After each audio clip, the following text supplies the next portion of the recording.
Assalamualaikum warahmatullahi wabarakatuh. Para pemirsa yang dirahmati Allah Subhanahu wa taala, pada kesempatan kali ini kami akan menyajikan sebuah tausiah dari Kiai Haji Mukhlason Rosyid dari Mojokerto.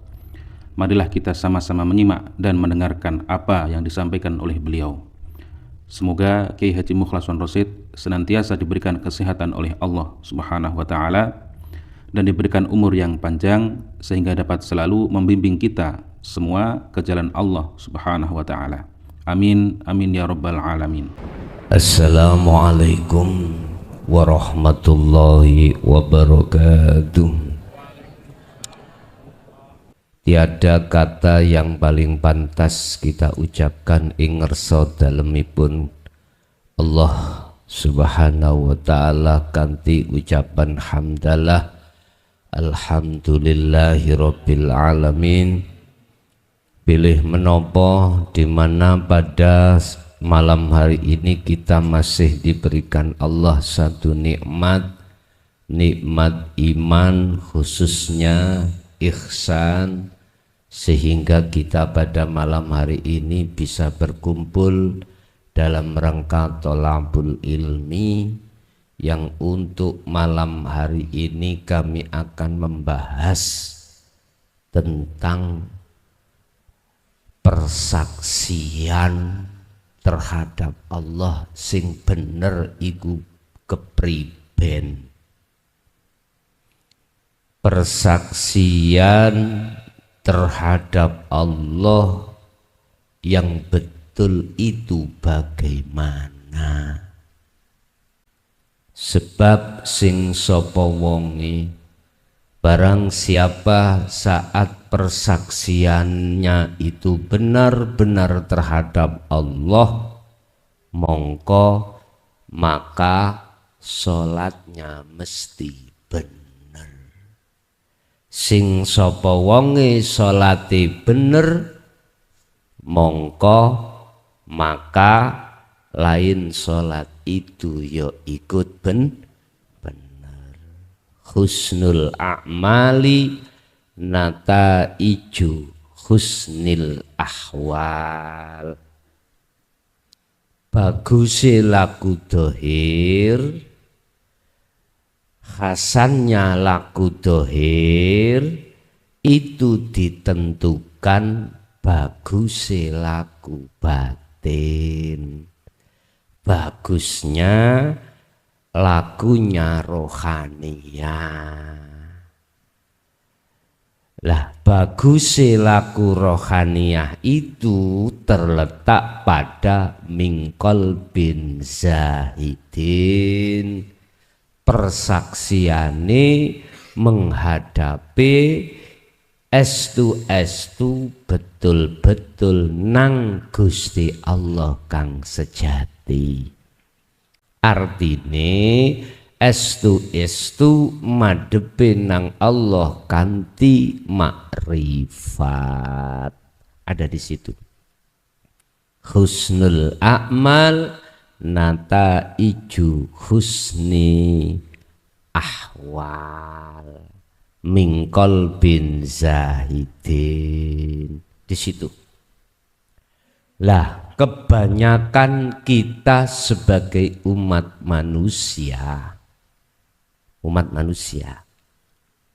sebelum lakunya dohiriyah batiniyah bagus, itu sinten kemawon siapapun kita akan mengalami satu proses di mana ruhaniyah iki di mata Allah itu kurang bagus. Mata lakune rohaniyah dikatakan gak bagus atau kurang bagus sebab madepe ati mingkol bin rohibin. Apa? Hati rohaniyah madepe nang urusan kepentingan urusan dunya. Mula ojo heran jenengan kalih kula waktu salat atine eling perkara urusan dunya. Yang punya kucing api, kucing apa? Wihara apa? Anggora. Waktu sholat yo eling kucinge. Sing duwe tebu yo eling tebune. Allah. Ngoten Bu nggih. Pun boten napa-napa niku prosesnya kita. Cuman sampai kapan niku? Wis takokno ning ati sampean dhewe-dhewe. Sampean tanyakan terhadap hati kita masing-masing, sampai kapan? Ibnu Mas'ud niku dawuh, 2 rakaat salat, 2 rakaat salat tatkala didasari mingkol bin zahidin ati makrifat pada Allah iku lebih bagus, luwih apik katimbang daripada salat saumur gak tau leren. Tapi atine eling kucing anggora. Lo gitu. Apik 2 rakaat iku di mata Gusti Allah. Oleh karena itu sangka menika piye? Kapan awak dhewe iki atine ganti, yang tadinya eling kucing sekarang eling Gusti Allah. Mula ayo ditandani syahadate. Ayo dibenahi persaksiane nang Gusti Allah. Lah iki ana papan. Pun nggih nek pun kula jelaske ilmune sudah jenengan tampa, aja dipaham tok. Praktekke mengki. Ngoten Bu Pak nggih. Tolong praktekke. Kula mboten butuh ngaji suwe-suwe ngarakno apa bundeli ya toh. Terus gak iso nglakoni, titik paham lakoni. Sebab uteke awak dhewe niku beda-beda. Tetapi ini nanti tolong ampun dilebokno ning akal. Sampen trimo ning ati, sampen pahami ning ati apa yang ku jelaskan nanti. Bu, judulin apa mang?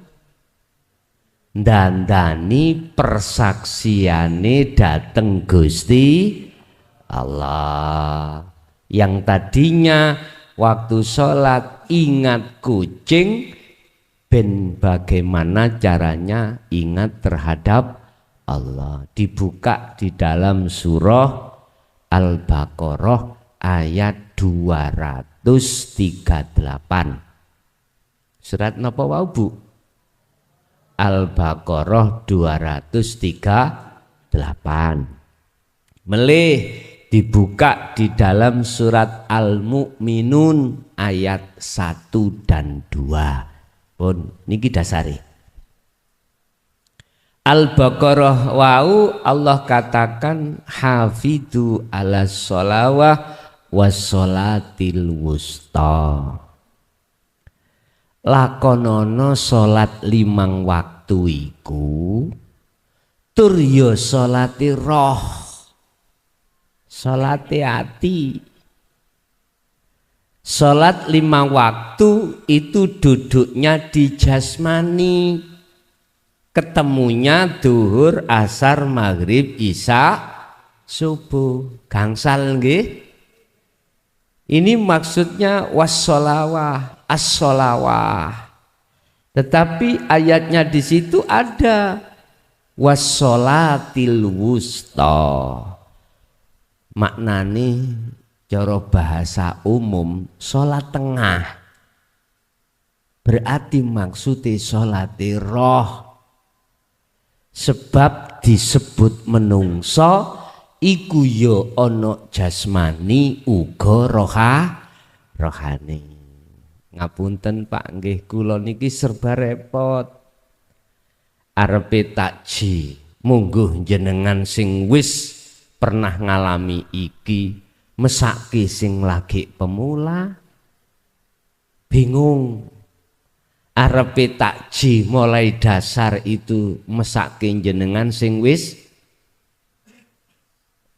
tingkatan menengah ke atas. Sabar Pak ya, mesake sing pemula-pemula niki. Wis rapopo, kula mudhun maneh rapopo demi cintaku kepadamu. Lha ngaten lho. Pun bagaimana persaksiane rohaniyah itu yang benar?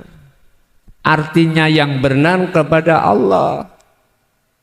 Pun wakumu lillahi qanitin. Laksanakno jogonen salat loro manglu. Qanitin hali khusyuk. Berarti ayat ini menjelaskan dan memberikan penegasan salat-salato limang waktu iku tetapi wajib hukume khusu isone khusu wassolatil wusta lakonono salat daim iku lakonono ning tengah-tengah salat limang waktu padahal salat daim iku gak ning kono tok. Waktu kerja, waktu mlebu WC, waktu maem, waktu nopo mawon. Nanti ruhaniyah iki dituntut supadoso ruhaniyah iki madhep ing ngersane Allah. Apa sih salat iku? Madhep dunung nyawiji nyembah dateng sejatine sing disembah. Sing nyembah kudu ketemu kalih sing disembah. Makanya disebutno waktu adzan hayya 'alas shalah.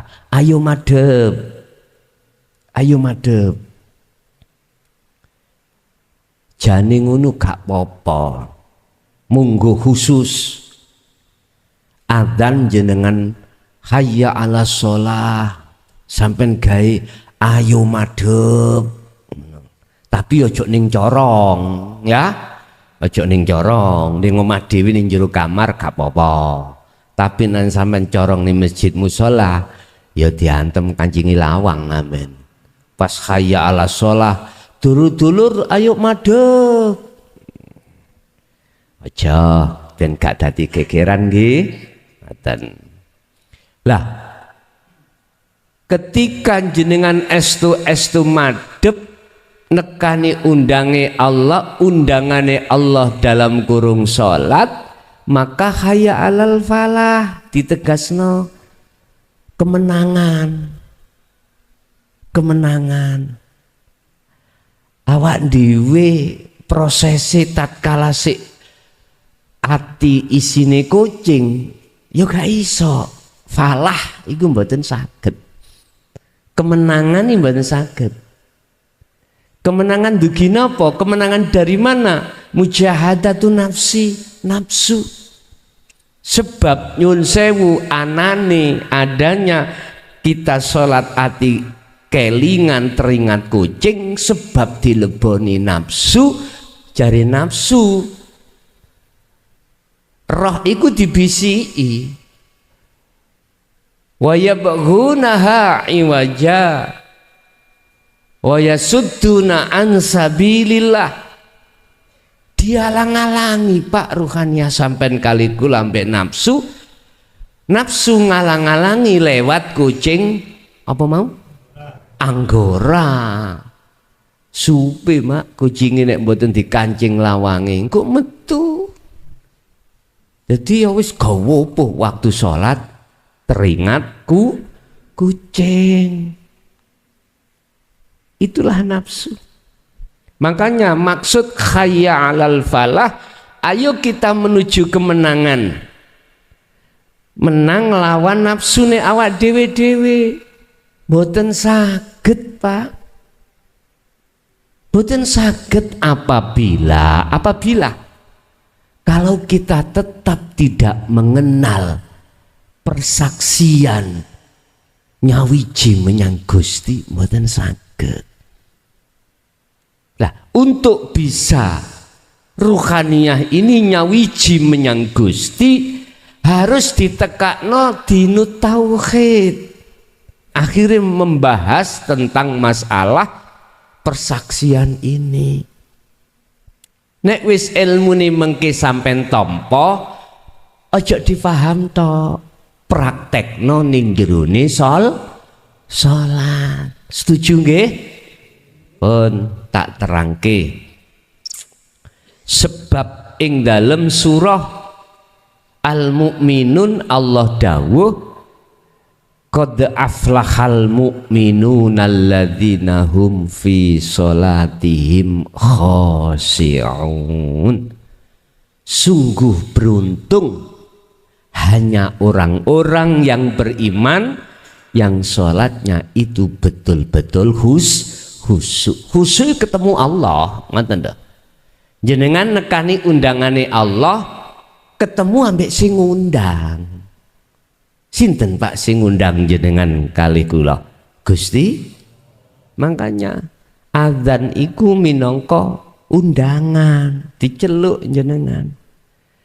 Hei undangan, awakmu oleh undangan teko presiden Bapak Jokowi. Terus piye rasane hati sampean? Wis bingung nggih, sing ngundang Pak Presiden.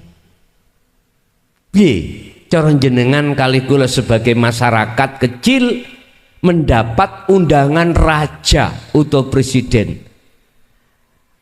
Adik di dalam undangan itu tulisan VIP. Wis luar biasa lah ngoten nggih. Kalau yang mengundang Pak Presiden kita bingung Pak. Terus titele Pak Presiden ambek pangeran niku dukur mana? Nyun sewu Pak Lurah ya. Ana desa mau ada kunjungan Pak Presiden, geladi niku masya Allah, sing tentara, sing polisi bingung koordinasi dengan perangkat desa. Pak Kades yang ngunung dewange ratu. Wah, wis kate ketekanan Pak Presiden. Allah ya Karim. Terus tingkatan Pak Presiden dengan Allah, dengan Tuhan yang Maha Kuasa, dengan Tuhan yang Maha Esa, sapundi Pak? Ayo. Terus mengapa kita gregete ati iki lebih semangat nek diundang menungso rupa presiden? Mengapa? Sebab alasannya cukup sederhana. Di Quran itu cukup sederhana. Wa yasudduna an sabilillah. Krono hati ini, karena hati ini tidak kenal sesungguhnya siapa Allah sebenarnya. Itu Pak. Yang dua, wa yastahibbunal hayatad dunya.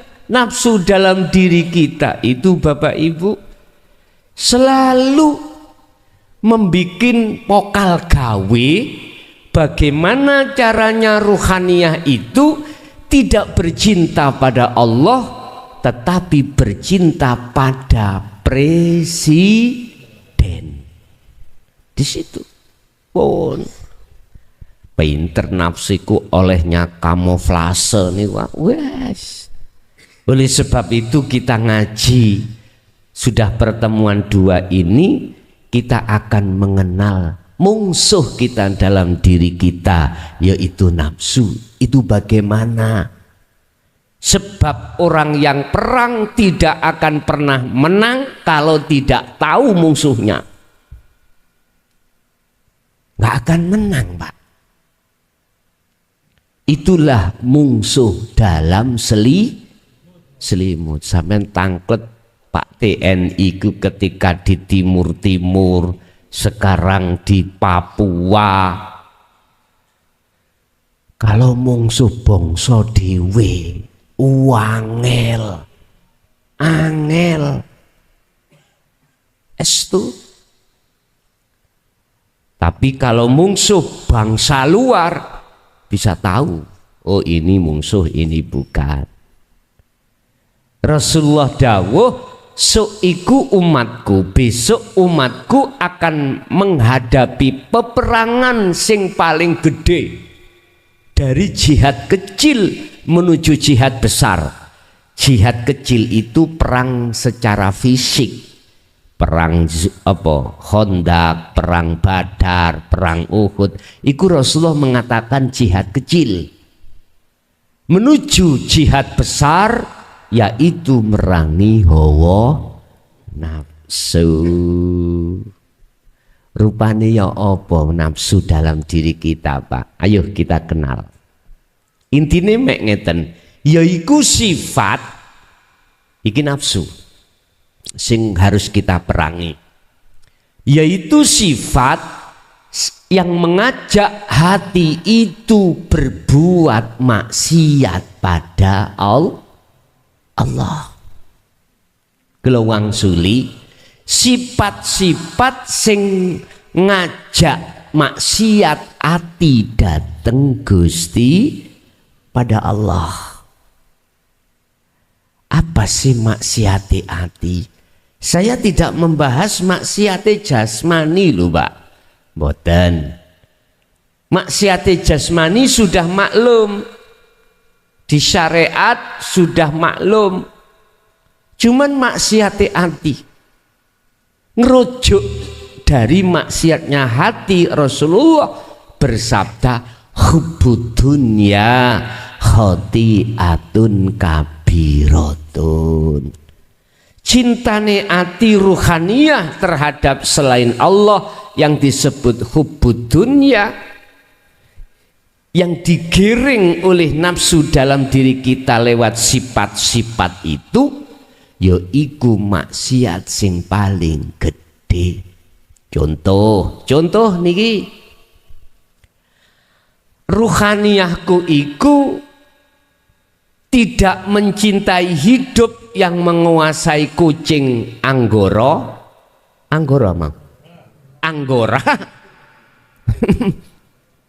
tetapi ruhaniyahku iku mencintai fisike kucing dohir iku. Padahal di situ ada Allah. Nanti kalau kita kenal persaksian akan mengerti, akan paham. Allah itu, Pak, ngundang kita itu untuk ketemu tidak hanya lewat sholat 5 waktu, ndak. Allah tidak mengundang rohaniyah untuk bertemu Allah hanya sholat 5 waktu saja, tidak. Lewat makan, bentuknya jenengan luwe itu, lapar itu bentuk undangan Gusti Allah. Dikongkon dahar, temui Allah yang menguasai jenengan dahar. Estu bojo lanang ambek bojo wedok, suami istri punya hajat, undangan Allah. Temui Allah pada saat nindakake nglakokake hajat wau. Jenengan beol ana undangane rupa apa? Kebelet. Apa bahasa Indonesianya kebelet nih, Pak? Kebelet, bahasa Indonesianya kebelet. Hah? Kula niki SD mohon maaf mboten lulus, Pak. Apa? Sama nggih, kebelet ya bahasa Indonesianya. Lah, ketika kita kebelet, entah kebelet beol atau buang air kecil, itu bentuk undangan Allah. Akhirnya di dalam hati ada kehendak untuk membuang air kecil dan air besar. Nah, ketika saat itu ada Allah di situ, temui Allah. Loh, inilah sholat daim itu perlunya di situ, harus dijalankan. Pun niki mungkin nek pun kula duduhke, kalau sudah saya kasih tahu, jalankanlah semampuan sesuai dengan kemampuan dalam diri kita masing-masing. Pun ora kenek dipeksa 24 jam 24 jam harus bertemu Allah, susuwe gendeng. Amen. Nek nuruti ngonten wis jalankanlah sesuai kemampuan yang ada diri kita. Estu yo api-api ae, yes, baik-baik saja kita mengutamakan langsung 24 jam non-stop, bagus. Tetapi kita harus punya pertimbangan, Pak. Pertimbangan apa? Pertimbangan sisian kita, karena kita di tengah masyarakat. Di tengah masyarakat kita kadang ada tahlil. Kita berprinsip ndak berangkat. Saya diem aja di rumah, sing penting hatiku bertemu Allah lewat sholat daim iki. Saya kalau tahlilan gembul orang terpengaruh saya. Namanya perang, Pak, ya. Namanya perang, ya jangan mencari perang yang musuhnya itu lemah-lemah. Ya sekali-sekali kita harus perang melawan musuh yang berat. Tur juga begitu. Jenengan tahu nih kok, tahu petinju nih. Pertama kan amatir, Pak nggih, amatir. Ya aja amatiran terus, naik kau. Sampai kelas Mick Tyson itu kelas berat nggih. Kelas berat. Harus kita mujahadatun nafsi di tengah-tengah masyarakat. Ati kepanggih Allah, bertemu Allah, jasmaniah kita kerja terus, kerja. Sebab ma'isatud dunya, kemewahan dunia itu tidak dilarang, sebatas ruhaniyah itu tidak tercampur dengan jasmaniah. Kebutuhan jasmaniah iki dunyane mewah, Pak. Jenengan harus sugih, harus kaya jasmani. Akhirnya kita harus kerja, karena kita juga menyiapkan kebutuhan anak dan istri. Wajib kerja itu. Yang ada di pemerintahan juga begitu, jabatan itu penting. Habis jadi lurah, jadi kepala desa, boleh kalau bisa jadi bupati. Dari bupati boleh gubernur, bahkan sampai presiden. Contohnya Rasulullah. Harus, sebab dengan jabatan kekuasaan inilah manakala dipimpin hati yang qalbin zahidin, bagus, Pak, jadinya. Tidak mudah ada korupsi. Iya. Makanya satu daerah atau satu kabupaten, kalau bupatinya itu hatinya condong pada Allah, aku yakin setap-setapnya pejabat strukturalnya mesti dididik. Bagaimana caranya hatimu itu bisanya condong pada Allah. Kalau sudah condong hati pada Allah yang sebenarnya, gak gampang ngepek dunyane gak wani Pak, gak berani, karena hatinya condongnya tidak pada kesenangan dunia, tapi condongnya hati pada Allah. Iku carane untuk membebaskan yang namanya tipikor, yang namanya korupsi gampang. Lah kalau bupati ini iku hubud dunya atine wis gak iso. Pasti jabatan-jabatan struktural wani piro?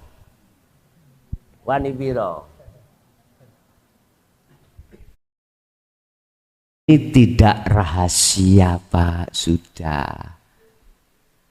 Kalau sudah wani piro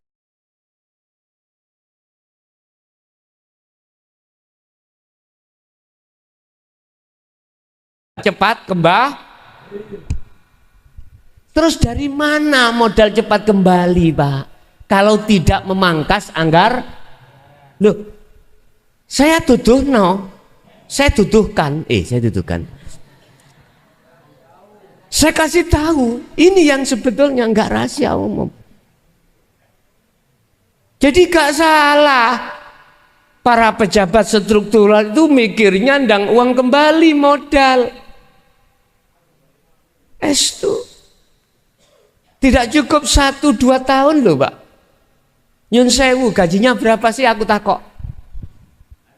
Ayo. Kan ada golongan-golongan toh Pak ya. Gak cukup dengan adanya cas-casan itu. Adanya. Tetapi kalau imamnya, pemimpinnya itu adalah mingkol bin zahidin, tidak akan berbuat dolim. Pasti akan mendidik, membina para pejabat struktural itu menjadi orang yang amanah. Jalan satu-satunya cuma satu. Condongkan ruhaniah hati ini hanya pada Allah. Sebetulnya iku wis ngerti loh Pak niku gak oleh.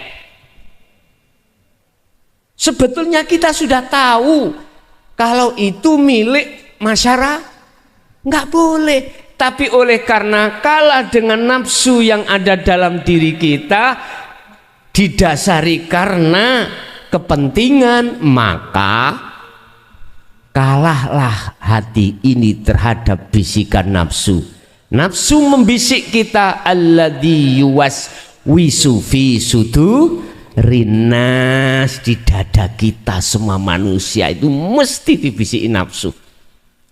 Bisikin nafsu iku ngene. Son rungokno raimu ya. Jabatan iku enak. Teles ning kono. Duit tok. Omahmu kan awakmu kan durung duwe omah. Isok ning kono kok gawe omah sebab teko jabat. Anak buahmu yo ajaran. Kuwi gak ngecas aku, tak laporno, tak kok saya suruh mutasi. Wah, ketakutan Pak. Ya kalau mutasinya itu dari bagian ke bagian, kalau dibuang, wah bingung nih. Loh kok tutup kunis sih gimana? Itu tadi sebagai percontohan, siapapun kita tidak akan bisa Pak melawan hawa nafsu jikalau tidak ada pertolongan Allah.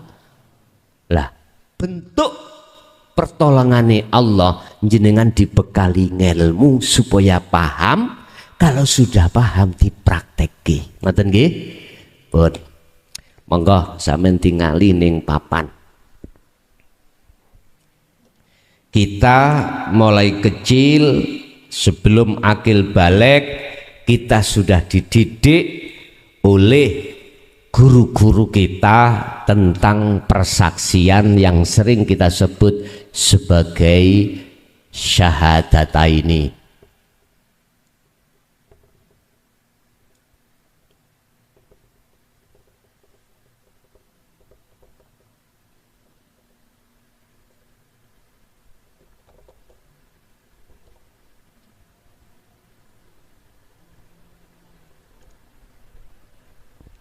Ini pun sampean pirsani mriki khususe sing pemula. Asyhadu, saya bersaksi. Saya siapa? Jasmani iki kah? Iya, secara syariat dulu sudah. Ya. Lah malam hari ini khususnya yang pemula persaksiani ruhaniyah. Bersaksi terhadap siapa? Oke. Di sini ada la ilaha dengan illallah.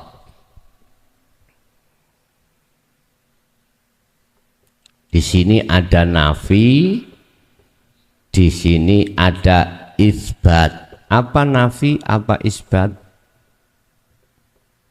Nafi adalah membersihkan, bersihkan. Isbat adalah menetapkan. Jadi SD kak lulus kok iso nulis api, pas ketepaan nih. Bon. La ilaha itu artinya tidak ada Tuhan. Jenengan mulai ada di kandungan sampai akil balik, ruh itu nggak pernah dalam hatinya itu ada selain Allah. Nggak ada. Roh loh Pak, yang ku maksud roh.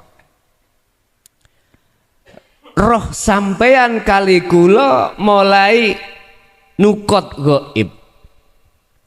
Alam kandungan nukot goib itu wiji kang dumadi sak lebete urip. Itu alam. Itulah alam Nur Muhammad. Di dalam nutfah. Nutfah iki mani, ya. Di situ ada sel yang nantinya akan menjadi manusia. Ya, jenengan kali kula niki dadi ini. Asal muasal dari Nur Muhammad. Yaitu sel yang ada di dalam nutfah. Iki kalau bahasa biologi namanya apa, Pak? Sperma, ya, sperma. Loh, walaupun belum bertemu ovum, sel telure biung ibu, ini sudah ada. Yang dalam Al-Quran disebut dengan ruh, sudah ada. Walaupun belum bertemu loh Pak ya, sudah ada di situ. Lah, mulai nukot goib itu atau sering disebut zaman azali. Roh iki sampai akil balik nggak pernah melanggar perjanjian datang Allah. Perjanjiannya apa, Pak? Alastu birabbikum qalu bala syahidna. Roh ini nggak pernah mungkur sangka dene Allah, mungkur. Ya apa ya? Berpaling dari Allah. Dari Rob itu pangeran, Tuhan. Tidak pernah. Jenengan kali kula dulu sebelum balik, roh iku nggak pernah berpaling dari Allah. Sampai Rasulullah memberikan satu hadis, kullu mauludin yuladu alal fitrah. Setiap bayi yang lahir, entah anaknya orang Islam, Majusi, Nasrani, apapun, ruhaniyahnya itu fitrah, suci. artinya belum berpaling dari Allah. Laksana Nabi Adam ada di surga, belum di dunia, belum. Laksana seperti itu. Di surga itu Nabi Adam nggak pernah, Pak, Ibu Hawa masak, nggak pernah. Nabi Adam mencangkul, nggak pernah. Apa yang dikehendaki, dikarepkan, diinginkan, itu datang langsung dari Allah. Pengin mobil, datang mobil. Pengin makan apa, datang. Ruh jenengan juga begitu. Di dalam kandungan nggak pernah jenengan iki macul, masak, nggak pernah. Semua disiapkan Allah, nutrisi, vitamin, bukti ini lewat ibu yang dimakan. Anak yang ada di dalam kandungan pernah tah bengok-bengok, piyambake iku bengok-bengok yo. Ya, teriak-teriak nggak pernah. Dia pun nggak pernah. Dia itu sampai ngomong minta susu nggak pernah. Semua apa kebutuhan dicukupi Allah. Lah bapaknya yang nyambut gawe atau kerja itu bentuk. Sampai lahir nggak ada, nggak tumon. Nggak tumon, iya Pak. Nggak pernah terjadi ada bayi ketika lahir jeret langsung berdiri minta nikah. Nggak pernah. Minta apapun nggak pernah. Tapi sudah disiapkan Allah. Sebelum lahir itu si ibu dua susu iki sudah monyor. Bahasa Indonesia monyor itu apa, Pak? Sudah disiapkan Allah ASI niku padahal belum melahirkan. Allah, kok gak bayi iku ketika lahir ditulang nasi jagung? Ya enggak. Disiapkan Allah ASI karena lambungnya masih halus, lemah. Sampai sakmono. Udah agak bisa ngiri nganan, berdiri. Anak kecil nggak ikut kerja, Pak. Apa permintaan terhadap orang tua mesti dituruti. Sehingga nyun sewu, tresnane wong tua nang anak iku ngalahno tresnane bapak nang ibu. Estu Pak, tadi belum punya anak, nyun sewu, si suami dan istri yang melebu metu, yang iya Pak, berjalan mawon, goncengan, digandoli, Masya Allah, wedi hilang. Tapi kalau sudah ketekan anak, kerengim keluar ini. Inilah memang dialihkan Allah, cinta sampean ikut datang anak lebih besar daripada terhadap suami dan istri. Estu Pak, lo niki memangnya hukum sunatullah. Akhirnya anak minta apapun, mending kita sebagai orang tua lapar daripada anak yang sampai segitu. Tapi Pak, ada orang tua itu mentolonang anak. Sampai baru-baru ini di Gresik ya, ada ya yang dibunuh. Itu wong tua gendeng. Ngoniku. Nyun sewu, hubungan yang paling dekat itu antara orang tua dengan anak. Mengapa kok disebut anak? Sebab bikinnya enak. Loh di situ enak esak kelenteng, remek esak rendeng. Wis. Itu bentuk. Tetapi ketika saat kita mancik menginjak akil balik, mulai Pak jenengan kali kula nafsu diutus Allah mlebu nang jagate roe si A lewat sifat basariyah, tak uji nih roh iku mang. Katanya dia itu betul-betul setia menghadap nyawiji, menyembah hanya padaku. Nggih, siap. Dengan cara apa saya menghadap nguji pada sirah? Dijawab, wazuyyina linnasi hubbus syahwah. Iki lho Pak Bu, diuji sampean kalih dengan hubbus syahwah.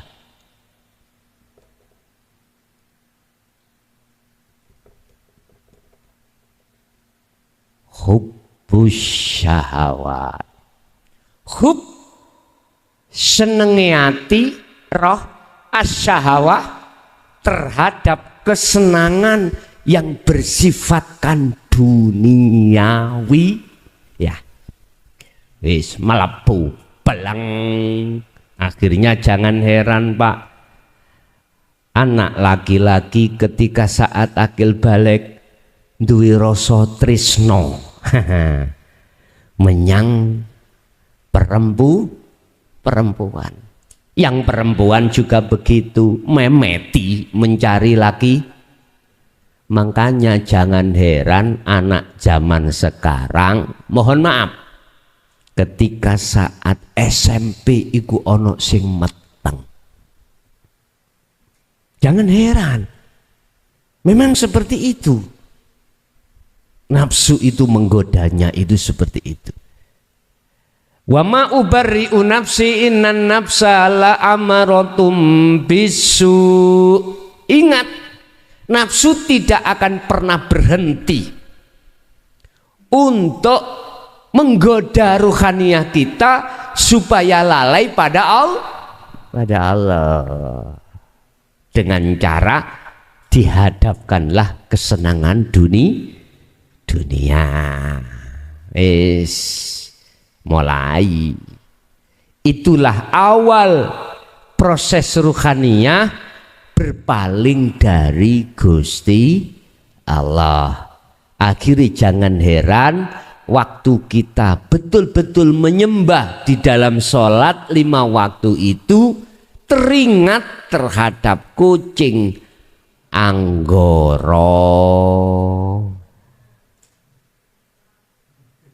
Nggih, sing duwe sawah, yang punya sawah yo eling sawah iki, kalau ndak saya semprot-semprot habis dimakan wereng. Yang jualan di pasar juga begitu, yang di kantor kapan yo dapat mel-melan, wis udah. Ya Allah, apakah ini salah? Saya jawab iya dan tidak. Saya jawab tidak, karena semua manusia prosesnya di situ. Prosesnya di situ. Saya katakan salah manakala jenengan sudah tahu caranya ilmu untuk menghindari itu, nggak lekas jenengan amalkan, praktekkan. Yun sewu Pak, aku tanya, ada orang buta berjalan tidak ada yang nuntun, terus keceblung got, salah mboten? Enggak. Kita harus kasih maklum, memang dia buta. Jenengan sholat terus teringat kucing, ya salah enggak? Enggak, karena meripat hati sampean rohaniyah belum kenal Allah. Niki hukum enteng. Tetapi akan saya katakan salah manakala si orang buta tadi dituntun orang tidak buta, dikasih tahu, Pak D, di depan jenengan itu ada ada got. Gak percaya Pak, gak percaya, terak aja. Akhirnya gulung bahasa Indonesia gulung kuming, jungkir balik, jatuh, sakit. Tolong, perlu ditolong orang seperti itu? Ya terserah jenengan. Nek bahasa selain Nabi Muhammad dijejeki malahan. Nek bahasa Rasulullah mboten, tetap ditul. Padahal tadi ketika saat diingatkan ngamuk-ngamuk Pak, nggak ada. Sampai yang mengingatkan disalahkan. Ketika saat terjungkal, kata Nabi Yunus, ndak saya tolong, tak jejeki tambahan, tak tendang man. Ini Nabi Muhammad badan. Seluruh para nabi dan rasul selain Nabi Muhammad ya, ketika umatnya itu menolak ajaran beliau untuk ani'budullaha wajtanibut taghut, untuk keluar dari belenggunya nafsu ruhaniyah, mohon maaf, ketika menolak umatnya itu, para nabi dan rasul berdoa pada Allah, ya Allah hancurkanlah mereka, karena mereka tidak hanya menolak tapi menghina ajaranmu ya Allah. Iki para nabi dan rasul selain kanjeng. Itulah dasar mengapa nggak bisa memberikan syafaat terhadap umatnya pada saat itu. Begitu Pak. Kecuali Rasulullah, walaupun menolak, bahkan mereka mengatakan dzalika dzalalatun, ajaranmu itu sesat mat Muhammad. Lu sik ditolong. Bahkan beliau itu di kaum Taif Pak, tidak hanya dikatakan sesat, Rasulullah dilempari kotoran unta bahkan dengan batu. Kenal Abu Jahal? Bu, kenal? Kenali teko cerita lah ngoten nggih. Abu Lahab merencanakan rapat orang tokoh-tokoh kafir Quraisy untuk membunuh Rasulullah. Tapi bagaimana Rasulullah dijaga oleh Allah? Beliau juga tidak dendam. Ndak. Itu Rasulullah. Makanya alasan begitulah salah satu secara syariat Nabi dan Rasul yang bisa mensyafaati umat manusia itu hanya Nabi Muhammad. Karena dia tidak ujuk-ujuk, tidak tiba-tiba menyalahkan umatnya yang menolak. Beliau menyadari apa ajaran yang disampaikan, dia menolak, beliau memaklumi karena dia belum mengerti. Istilah orang buta terjebur karena mereka itu dimaklumi karena buta. Tapi lantas ketika saat dia minta tolong, bukan harus kita tendang, ndak, harus tetap kita tolong. Artinya orang yang menyakiti jenengan terkait menyang keimanan ini, jangan kau sakiti. Jangan kau sakiti. Sebab mohon maaf loh Pak, suami bisa menerima ajaran Rasulullah di jalur dinul haq ini, kadang-kadang istri menolak. Jangan lantas tak pegat kamu, jangan Pak. Tak ijolno sing podo imani, jangan Pak. Tetep sampean rangkul, tetep jenengan duduhno, kasih tahu jalan yang benar terhadap Allah ruhaniyah itu.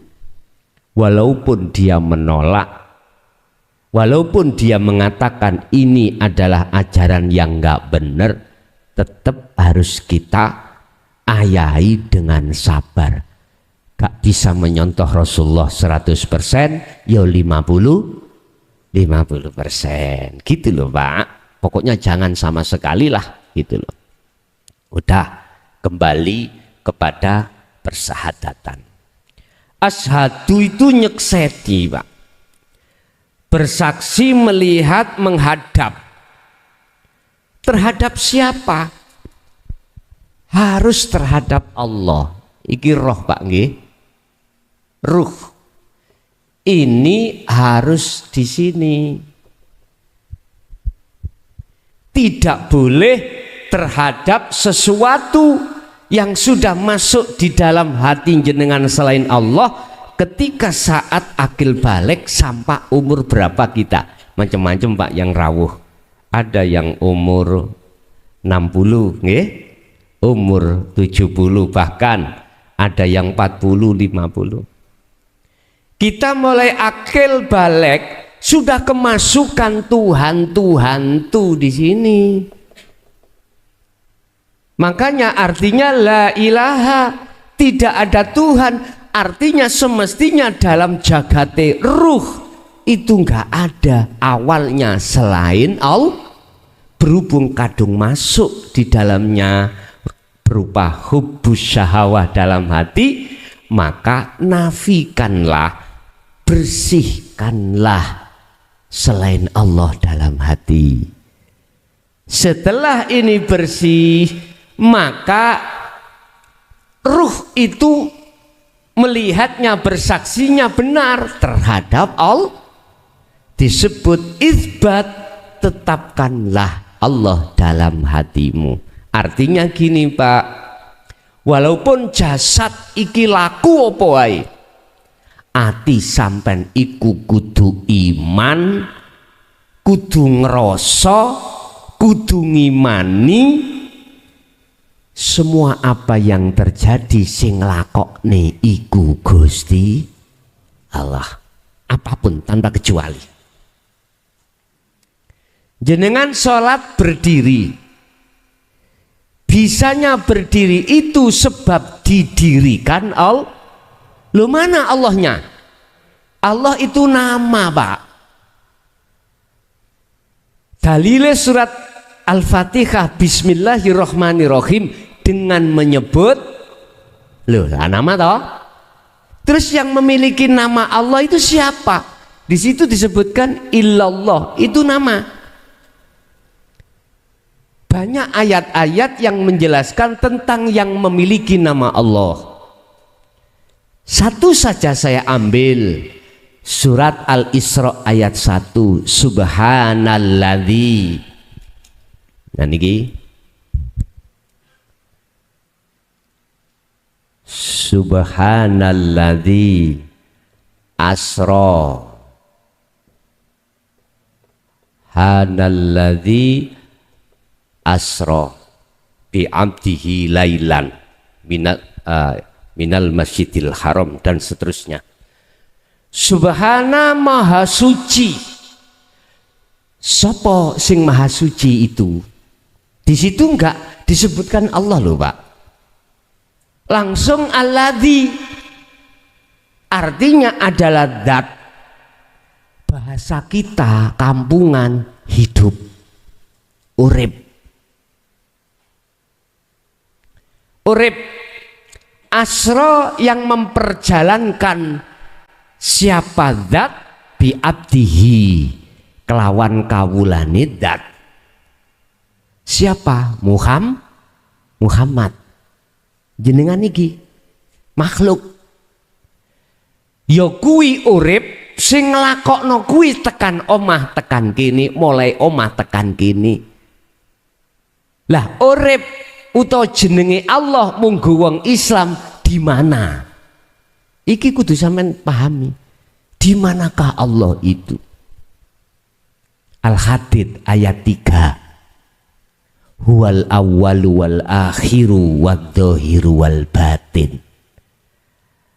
Urip iku ya yo ning setiap awal masalah, akhir masalah. Artinya yang menguasai awal dan akhir. Wadzahiru wal batin.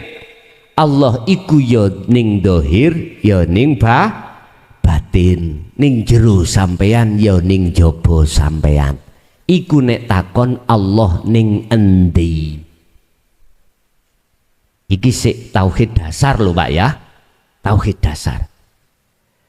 Berarti maksudnya ketika asyhadu sampai ke ilallah, hati sampean harus ada iman, bersaksi terhadap urip iku yang segala-galanya. Hidup itu yang segala-galanya yang berperan. Sing nglakokno jenengan berdiri ya urip ya Allah. Sing ngrukukno ya Allah. Sing iktidalno ya Allah, sing nyujudno ya Allah, yang mendudukkan ya Allah. Nek ati sampean iku sampean fungsekno ngerasa kehadiran urip Allah dalam dirimu yang memperjalankan kau sholat, tak jamin khusyuk. Gak percaya buktekno kok bengi 2 rakaat menae. Iya, iku caranya sampean iku sholat khusyuk. Surat Al-Baqarah ayat 238 sudah dijelaskan kanthi gamblang. Bisanya Anda sholat khusyuk ketika wassolawah, sholat 5 waktu iku yo ambek sholatil wusta. Ruhaniyahmu yo kudu sholati ruhaniyah. Anda menetapkan ngamalke asyhadu sampai ke jelas. Ini nek kurang jelas mohon maaf Pak. Yo tak ngombe kopi ae. Dulu Pak, guru-guru kita, mursyid kita mboten digamblang ning ngeten. Karena takut fitnah.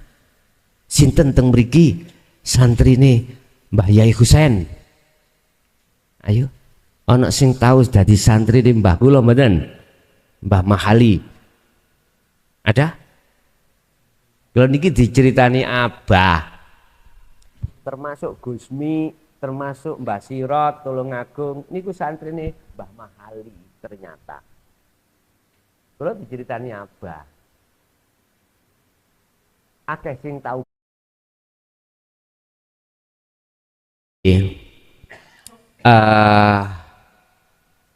Memang nyun sewu, maksudnya gendeng iku ati gendeng nang Gusti, bukan ati gendeng nang saliyane Allah. Wis sampean pilih wis, sampean pengin gendeng nang wedokan apa nang Gusti Allah? Nek pengin gendeng nang Gusti Allah ngajine ning kene. Nek pengin gendeng nang wedokan nang purel kono. Nang lokalisasi cepet omane kepala desa gampang. Lho kula niki sing namani sak bajek lho, Mbah Estu. Kula ajengi gelem iku piye, gak gelem iku piye. Dadi aku nggo tisu tak bolongi loro, tak tontok teko bolongan. Ngoten mawon. Pun guyon cekak tegang ya. Wis balik maksud kula ngeten. Kalau panjenengan pingin betul-betul sholat sampai di mata Allah itu benar, bersaksi nyembah sesungguhnya Allah. Sekarang sudah saya kasih tahu, Allah iku urip ning awake dhewe. Wa qala aidan wa nahnu aqrabu ilaihi min hablil warid. Buka. Aku kata Allah itu lebih dekat daripada urat lehermu, urat nadi. Berarti yo ning jaba yo ning jer. Karena Allah hidup dalam diri kita lah, jantung bisa berdenyut, napas bisa keluar masuk, darah bisa berputar, organ-organ tubuh bisa berfungsi semata-mata di situ karena Allah. Allah iku nyebut jeneng, Pak. Nek umpama karena urip bener langsung. Bukan urip sing dimaksud sifat, bukan hidup yang ku maksud sifat, yang ku maksud hidup itu laisa kamislihi sayun. Pundi antara saya dengan jenengan inilah sesungguhnya wujude Gusti. Cetok. Makanya dulu jenengan ketika saat di beat Mbah Husein gelas kadang kosong, wis tak beat ya, tonton gelas hik njaba ning jero nek padha iki beate.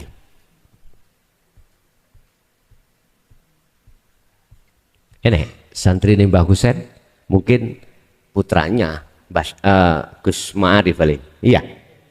Ngebret Gus Ma'arif. Begitu. Dulu nggih mohon maaf, Pak, tidak digelar seperti ini. Akhirnya sampean bingung-bingung temenan. Bingung. Ilmunya ya bingung, ora dipahamke. Sekarang penak sudah. Enak digelar ilmune akhirnya tes bisa langsung. Enggak kadik kesuwen. Wis. Kalau hidup itu Allah sudah tahu jenengan, terus dikatakan bersaksi yang benar adalah iman di dalam ruhaniyah sampeyan, hanya karena Allah itulah semuanya akan terjadi, berarti syahadat sampean wis bener, sudah benar. Jenengan dahar, kalau tidak didahar ke urip di situ bisa dahar sendiri menungso? Gak bisa. Gugao Pak iman dalam hati sampean terhadap hidup itu. Inilah yang ku maksud iman yang sudah tidak ada campuran selain daripada Allah. Murni asli iman yang tidak menyekutukan Allah di situ. Terus ada pertanyaan, Pak. Kalau di masjid itu yang menggerakkan kabeh Allah, aku bisa menerima. Tapi kalau di BC, Mojokerto kan BC, Pak. Masa sih itu Allah? Iki rodok ngeluh ya. Sebab ada dalil yang mengatakan kalau baik datangnya dari Allah, kalau jelek maksiat datangnya dari nafsumu sendiri. Nah, tergantung jenengan hati itu melihat mananya, dari sisi mana. Nafsu kalau tidak disuruh Allah nggodho jenengan saged nggodho dhewe, sebab nafsu iku ya makhluk, kita ya roh iki ya makhluk, nafsu ya makhluk, akal ya makhluk, Nabi Muhammad ya makhluk, surga neraka ya Iblis nggodho Adam, Nabi Adam saat ada di surga sampai terjerumus. Kalau tidak diizini Allah, bisakah iblis itu goda dengan sendirinya? Nggak bisa. Sama dengan nafsu ya. Tinggal kita melihatnya dari mana. Kita melihat di VC maksiat. Kalau kita melihatnya makhluk, ya dari nafsu, Pak. Iso apa nafsu itu tanpa Allah? Ayo dingen sing jero. Bisa apa saya ngaji di sini bila mana tanpa Allah? Mingkem, Pak. Sifat saya manusia kita iku kaya patung, meneng nyegegrek kaya ugeg-ugeg. Wayang iku nek gak diobahno dalang ya ora iso obah. Petruk Ya ora iso omong nek gak sing ngomong dal. Berhubung kita mendengarkan dari salon, mesti nuduh iman suarane Pitro. Coba naiko ke atas panggung. Sopo sing nyuwara iku? Yang bersuara ternyata dal. Jenengan kalau melihat saya makhluk, ya suara saya. Coba naiko Pak, masuk di dunia yang halus pada diri saya, di dalam dan di luar saya. Bisakah seongkok mukhlason itu berbicara? Tidak bisa. Ini akan paham hatimu manakala sudah paham hakikate syahadat. Kalau persaksian sampai sudah benar-benar ke Allah, isbat niki, nafi isbat, paham.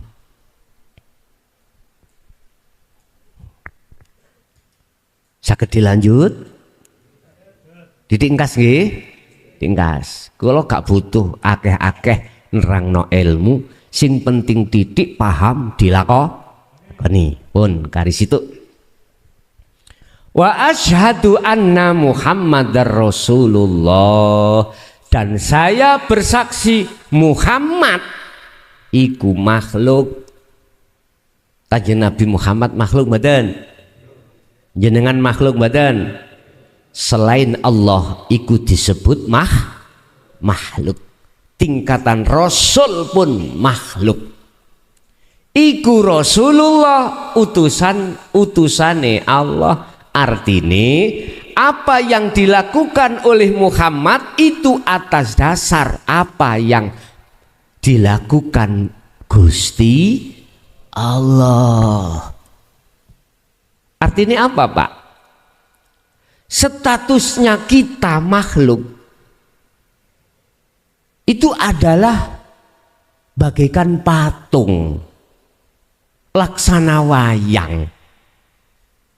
Iku Rasulullah menjadi utusan Allah, artinya diperintah Allah. Berarti ketika jenengan berdiri, rukuk, sujud, duduk, olehnya bisa melakukan itu sebab Rasulullah. Itu bahasa Arab. Sebab kita diperintah Allah berdiri, didirikan Allah, dirukukkan Allah, dan segala-galanya. Godong obah, godong iku hakikate Muhammad, isoe obah sebab diobah ke Gusti. Gitu loh maksud kula. Iman sampean, persaksian sampean kudu roh sapa sing den saksekne. Berarti yang pertama Allah iku urip, yang kedua Muhammad iku makhluk. Bisanya makhluk beraktivitas karena diaktivitaskan urip. Ya iki dua kalimat syahadah miturut kacamata hakikat, supaya iman ruhania sampean ini betul-betul estu sesuai dengan apa yang didawuhkan Allah di dalam Al-Qur'an. Apa rupane? Ya bunayya la tusyrik billahi syai' inna syirka la dzulmun adzim. Anak putuku, ojo pisan-pisan awakmu nyekutokne Gusti. Jangan pernah kau menyekutukan Allah. Sebab jikalau kau tetap menyekutukan Allah, itu perbuatan dosa yang amat besar, mbah buyute dosa.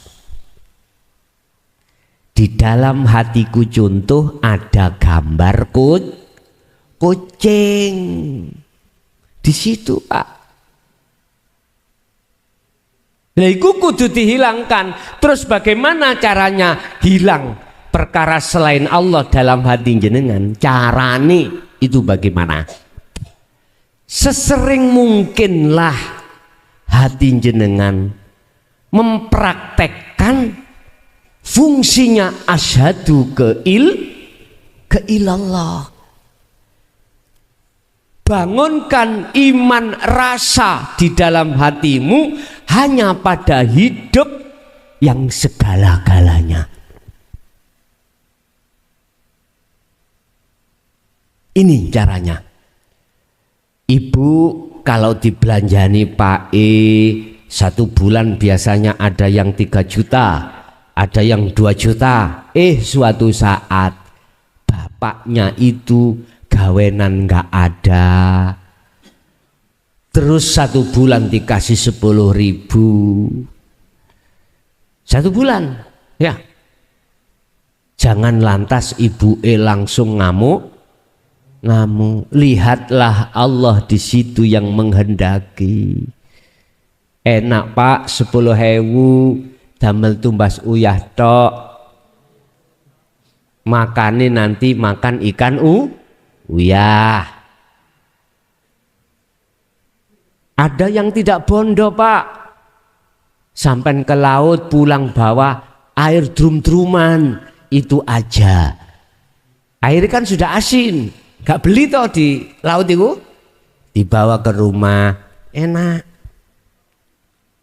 Bapak berhubung adine ya ke Allah, alhamdulillah dek kremiku mati kabeh. Gitu aja lah. Memang gak ada gawen, gak ada uang, terus gimana lagi? Kadang-kadang keluarga itu Pak, nyun sewu niki sering terjadi.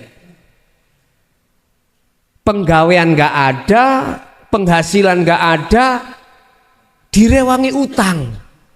Apalagi utangnya bangkit, akhirnya ngeluh munyer dewe.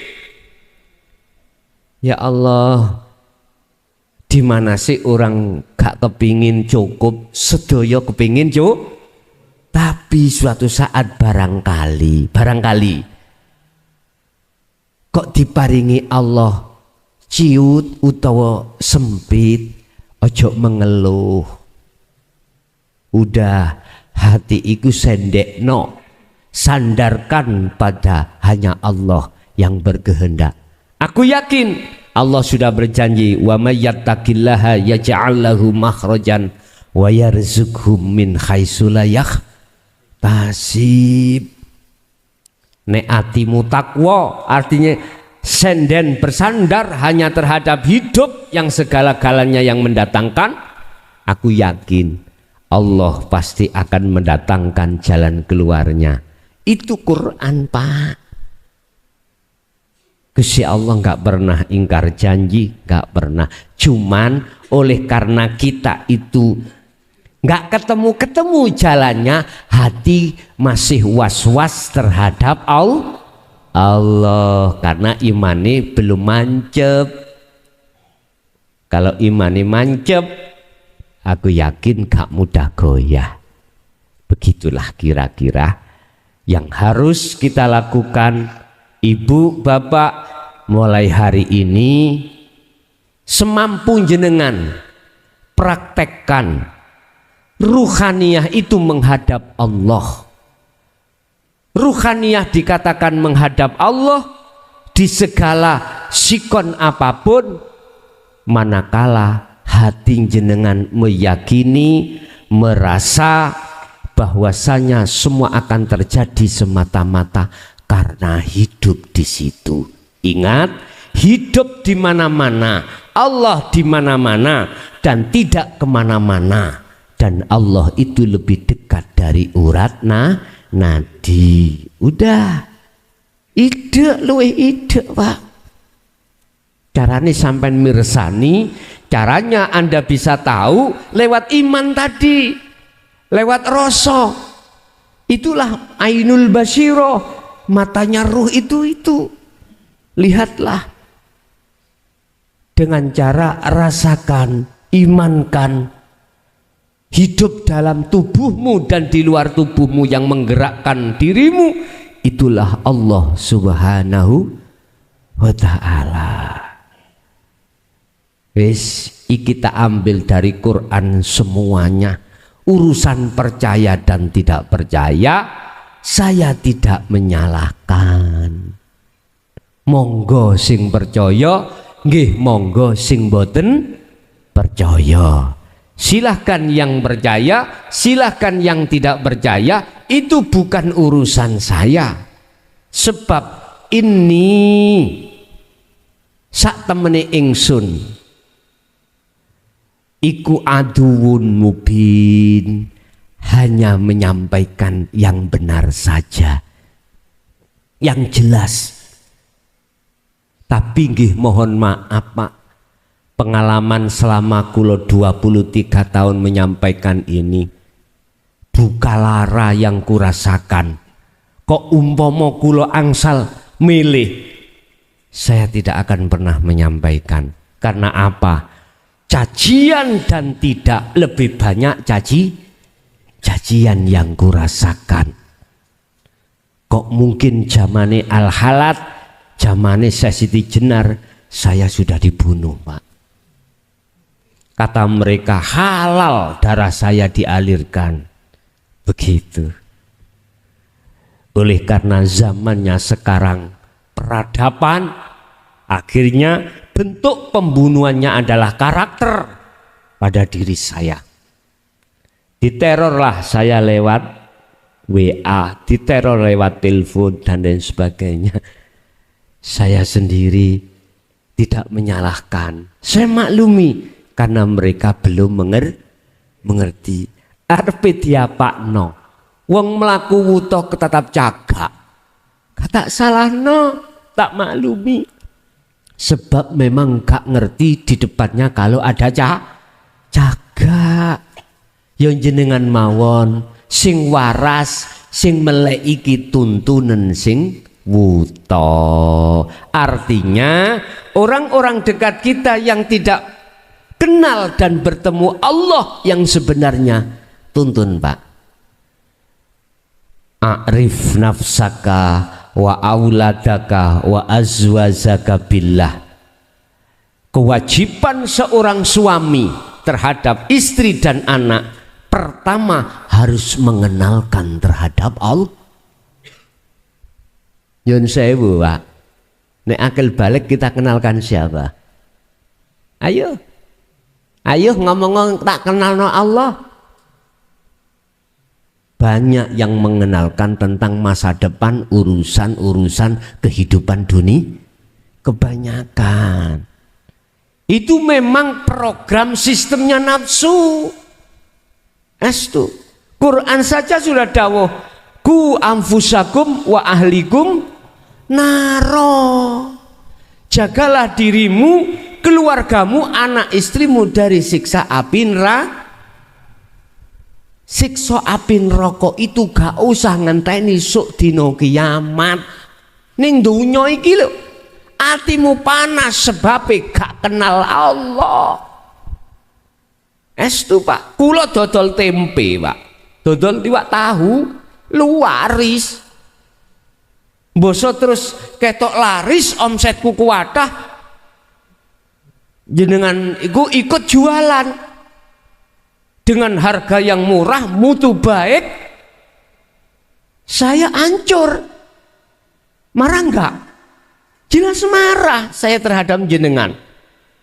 Itu sebabnya saya tidak bisa melihat Allah di dalam jenengan.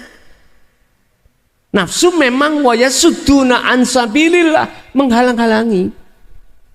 Mengapa kita mudah untuk dihalang-halangi nafsu sehingga ruhaniyah tidak bisa melihat Allah yang berperan di dalam semua aktivitas?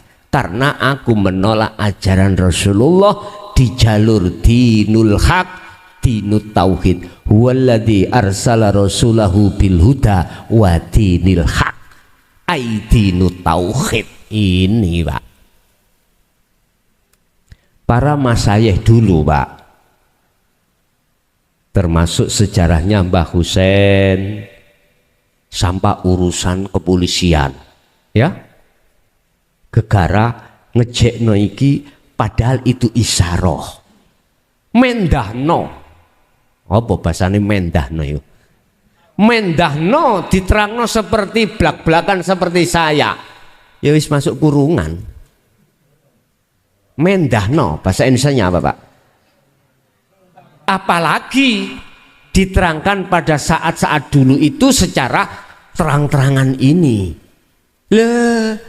Udah Pak, nggak akan lama. Sehingga beliau memakai bahasa isyarah kinayah itu ngambil spekulasi yang benar supaya ajaran ini tetap berkembang. Keputusan Al-Halat, keputusan Syekh Siti Jenar kalau dipandang dari satu sisi, nggih mohon maaf Pak, dengan terang-terangan gak baik, akhirnya ajarannya mandek sudah.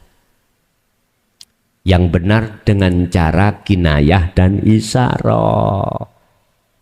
Sakit dipaham nggih? Kalau saiki sekarang, sudah medsos niku sampeyan tingali. Banyak yang menggelar tentang siapa sih Allah itu. Bagaimana kita bisa bertemu Allah? Ahad. Sopo si dulur papat limo pancer. Cara dulu. Wis macam-macam. Wis berani semuanya Pak. Karena dilindungi undang-undang. Bapak Ibu hadirin jamaah rahimakumullah, berarti maksud Muhammad itu adalah makhluk secara hakikat, bisanya bergerak sebab Rasulullah diperintah Allah bergerak. Kalau tidak diperintah Allah tidak akan bisa bergerak. Orang Jawa mudah dan nyindirnya itu mudah. Ditampilkanlah pewayangan antara wayang dengan dalang. Wayang itu nggak akan pernah bisa bermain kalau tidak dimainkan dalang. Berhubung manusianya itu melihat makhluknya, maka tidak akan pernah bisa melihat dalangnya. Allahnya nggak bisa. Sehingga makhluk itulah akan menutupi dalam ainul basiroh, mata hatinya kita. Akhirnya yang tampak, yang nyata itu makhluk, sedangkan Allah hidup itu selama-lamanya ghaib. Peteng. Tetapi kalau jenengan nyawangi melihatnya itu hidupnya, Allahnya, maka yang nyata, yang jelas terhadap ruhaniyah sampean adalah Allah Subhanahu. Udah praktek no sak jerone salat dhisik dulu. Praktekkan untuk bertemu Allah di dalam salat 5 waktu itu dulu dengan cara itu tadi. Ruhaniyahmu rasakno apa sih rasa? Rasa iku iman. Ngimanno di dalam dan di luar dirimu itu ada hidup. Hidup itu wujudnya Allah. Itu yang menggerakkan Anda.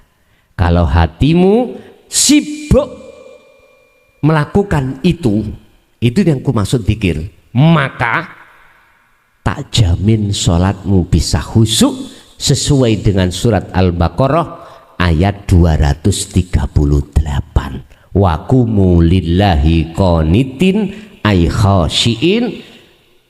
Jagalah, lakukanlah sholat itu dengan khusyuk. Berarti kalau sudah masuk di dalam surat Al-Baqarah ini, sholat 5 waktu hukum khusyuk itu wajib, tidak sunnah lagi. Karena jenengan sudah tahu caranya untuk sholat yang khusyuk. Bun, paham? Bun, itulah apa yang bisa kami sampaikan. Kesimpulannya ruhaniyah ngimanno sak temene hanya pada hidup, karena hidup itu wujudnya Allah, baik yang ada di dalam maupun di luar Anda. Itulah sing sak temene bersaksi pada Allah. Sebab saksi dikatakan benar manakala yang menyaksikan tahu siapa yang tidak katanya. Wa asyhadu anna Muhammadar Rasulullah, Anda juga bersaksi terhadap Muhammad itu sebagai utusan Allah, harus tahu sing sampean seksekno. Itu makhluk diri jenengan. Bisanya apa-apa karena diapa-apakan oleh hidup, dan hiduplah Allah, disebut Rasulullah. Alhamdulillahirabbil alamin. Demikianlah tausiah dari Kiai Haji Mukhlason Rosyid, yang mana beliau adalah pengasuh Pondok Pesantren Jaya Baru yang terletak di daerah Mojokerto, Jawa Timur. Tepatnya yaitu ada di Kecamatan Bangsal, Desa Sumber Tebu, Jalan Perjuangan, Desa Glonggongan atau Dusun Glonggongan. Beliau adalah ulama sufi, ulama tauhid yang mengajarkan ilmu-ilmu tauhid dan tasawuf, yang mana dalam ilmu ini juga berkaitan dengan ilmu leluhur Jawa yang mengutamakan ajaran kebatinan atau ilmu ruhani.